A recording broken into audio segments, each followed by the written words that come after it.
अस्सलामुअलैकुम नाजरीन, Khanewal Motors YouTube channel ਦੇ ਨਾਲ मैं जी मुहम्मद अदनान उम्मीद करदा मेरे तमाम दोस्त खैर आफियत नाल होणगे। अल्लाह ताला मेरे सारे वीरों ਨੂੰ सदा सलामत रखे, सदा शाद आबाद रवो और हसदे ते वसदे रवो, खुशियां वंडदे रवो। नाजरीन अज मैं थोड़े वास्ते लै करके हाजिर हो रहा 86 मॉडल है जी 3610।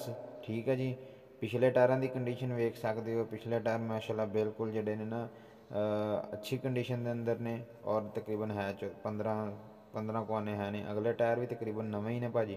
बाकी गड्डी है जी 3610 1986 मॉडल।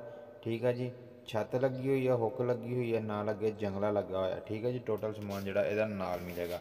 बाकी एक तमाम दोस्तों की छोटी जी रिक्वेस्ट है कि पिछलियाँ दो जी वीडियो ने वो मैं सरैकी जुबान के अंदर बनाई सी। तुसी मैनू दसना कि वो सरैकी जुबान के अंदर वीडियो ठीक बनिया सी या नहीं बनिया सी। वो सरैकी जुबान के अंदर बनानी चाहिए है या अपनी मादरी जुबान पंजाबी के अंदर बनानी चाहिए, क्योंकि सरैकी जुबान मैनू बहुत ज़्यादा मिठी जुबान लगती है। ठीक है ना, इस वास्ते असल मकसद है कि थानू समझ आनी चाहिए। अगर थानू वो अच्छी समझ आएगी तो मैं उस जुबान वीडियो बनावांगा, अगर पंजाबी अच्छी समझ आएगी तो पंजाबी बनावांगा।